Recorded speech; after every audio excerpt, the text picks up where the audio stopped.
The first of these jet streams is called the subtropical jet. We know it's created by massive temperature differences. But what is the cause of this temperature difference? If you remember from earlier lessons, we identified large global circulations of air. The heat generated near the equator starts the first two air circulation cells. These are called the Hadley cells. The next two cells circulating either side of the Hadley cells are called the Ferrel cells.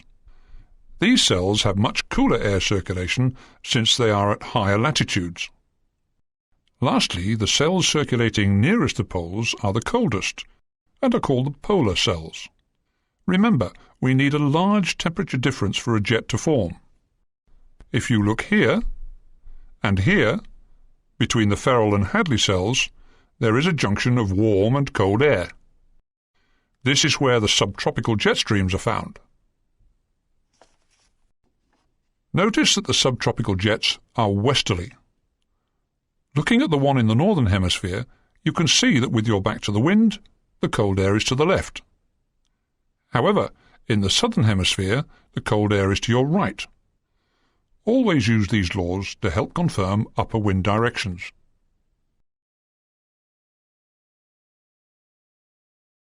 There's more to understand about these particular jet streams, though. On average, these jets are found between 20 and 40 degrees latitude. However, they move north and south with the seasons. If we consider the picture to be for March, let's look at the diagram to see what happens going into July. Notice that it's summer in the northern hemisphere and winter in the southern hemisphere. The jet stream in the northern hemisphere has moved north to approximately 40 degrees, whereas the jet stream in the southern hemisphere has moved to approximately 20 degrees. Let's now look at the change in December. This time it's summer in the southern hemisphere and winter in the northern hemisphere. The southern hemisphere jet has moved to 40 degrees and the northern hemisphere jet has moved to 20 degrees. In summary then, these jets move to lower latitudes in winter and higher latitudes in summer. They are permanent features across the Earth and are almost always westerly in direction.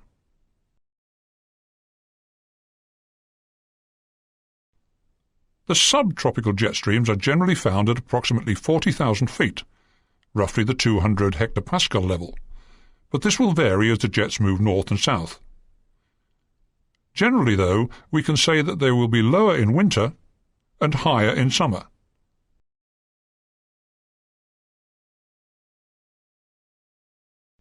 Let's now examine the strength or the wind speed of these jets. Their average speed is approximately 80 to 150 knots, but this changes from season and location.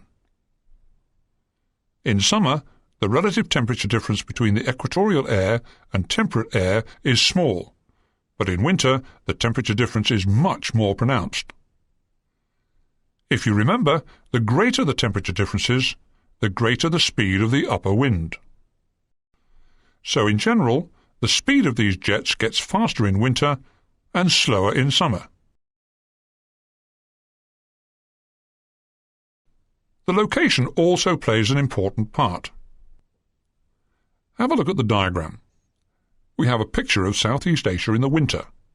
The subtropical jet stream in the northern hemisphere has moved down to 20 degrees north.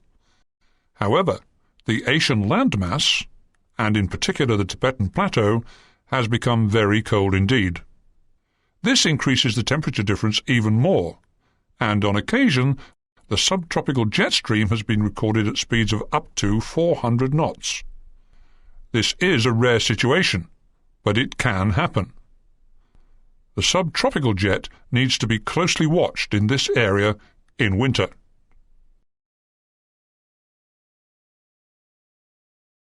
The next temperature variation we can see on this global picture of air circulation is between the Ferrel and polar cells, here and here. The surface feature between these two cells is the polar front, which in fact separates the cold polar maritime air and the warm tropical maritime air. We can see these two air masses converging and rising at the junction between the two cells. To find the direction, just use the laws we've already studied. In the northern hemisphere with your back to the wind, the cold polar maritime air will be on the left. Therefore, the polar front jet will run approximately westerly. In the southern hemisphere, the law says that with your back to the wind, the cold air is to the right. The polar front jet stream here will also be westerly.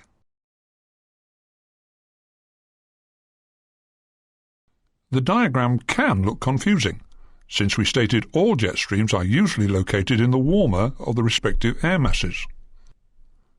But it looks like the polar front jet stream is in fact in the polar maritime air. Remember, though, that the polar front boundary that you see is only the surface position, and the jet has been superimposed onto this surface position. If we were to take a cross-section of the polar front from here to there, you'll notice that the jet is in the warm, tropical maritime air.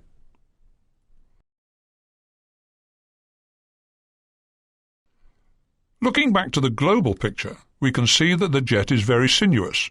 In reality, it is very disjointed and broken. However, its general area is said to be between 45 to 65 degrees north and south. In a similar manner to the subtropical jet stream, this jet stream will move north and south with the seasons, generally moving to 30 to 40 degrees in the winter and 50 to 60 degrees in summer.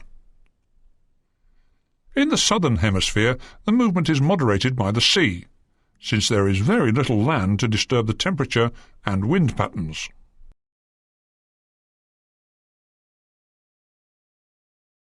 Since this jet stream is found at higher latitude, we'd expect it to be at a slightly lower altitude than the subtropical jet stream. In fact, it's commonly found at about 30,000 feet, roughly the 300 hectopascal level. This level changes as the jets move north and south. Again, in winter, expect them to be at a slightly lower altitude than in summer.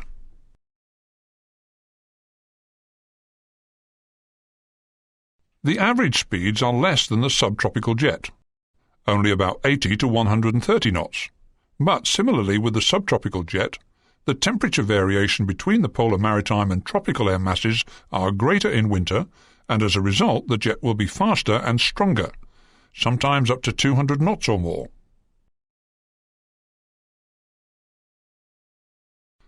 Another jet stream which can sometimes be observed is found whenever there are outbreaks of very cold Arctic air. The diagram here is concentrating on the northern hemisphere where this phenomenon occurs. Here you see a polar front depression, but, more importantly, a back-bent occlusion. Looking along the line of the occlusion, you can see the isobars running from the Arctic towards the occlusion. The airflow will more or less follow this path towards the occlusion. This air is very cold, and it meets the relatively warmer polar maritime air at the point of the occlusion. This can be referred to as an Arctic front. In other words, a frontal boundary separating very cold Arctic air and warmer polar air.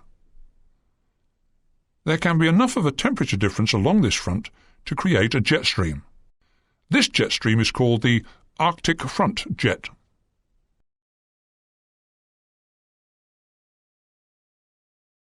It's only really found in the northern hemisphere, and usually only during the winter months. The axis of the front is roughly from Iceland through to northern Norway, and as such, the jet stream is located at approximately 60 degrees north. The Arctic front itself only reaches up to 10,000 feet, suggesting that the jet stream is only found just above this level, perhaps between 10,000 and 20,000 feet. The last of the jet streams to consider is called the tropical easterly jet. It may sometimes be called the equatorial easterly jet, but this term can be misleading. The diagram here shows southern Asia in the summer period. Notice the ITCZ to the north of the equator, confirming the northern hemisphere summer period. Of interest is the Tibetan Plateau, shown here. It's a flat area at approximately 8,000 feet, and is warmed significantly during the summer months. This creates a strong thermal effect. The land mass will be much warmer than the relatively cooler seas nearer the equator. This temperature difference is enough to generate a jet stream. But how will it flow? If you remember, the law stated that with your back to the wind in the northern hemisphere, the cold air is to the left.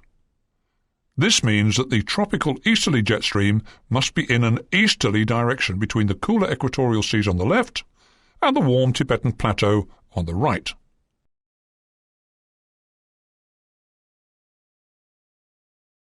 Please note, the tropical easterly jet only occurs in this location, and from June through to August, which are the summer months in the northern hemisphere. On average, it's found between 5 and 20 degrees north only. Tropical easterly jet speeds are seldom in excess of 100 knots, due to the fairly small temperature difference compared to other jet streams.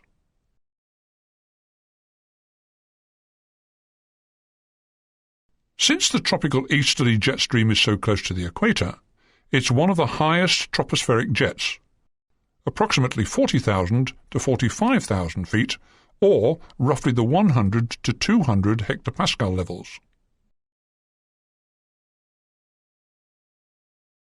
If you remember, at about this time of the year, the subtropical jet was found at about 40 degrees north, keeping the warm air from the Tibetan Plateau to the right and the cooler Siberian air to the left. However, during winter, this jet will move south and replace the tropical easterly jet. Over India, it's usual to find a complete reversal of the upper wind pattern from season to season.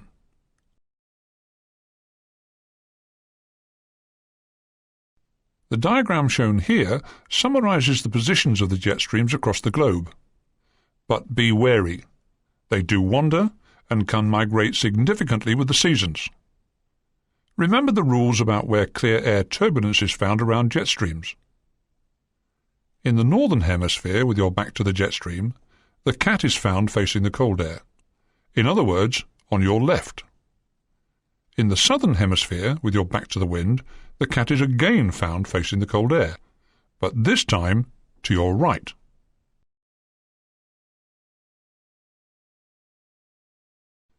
There are charts available to aircrew which are useful to us. The example shown here is an upper air chart for flight level 340. We saw this chart earlier in the lesson, and it helped us locate the position of a jet stream over northern and western Europe. But there are other charts called significant weather charts, which will highlight any jet streams, their levels, speeds, and any clear air turbulence associated. These will be covered in considerable detail in the flight briefing section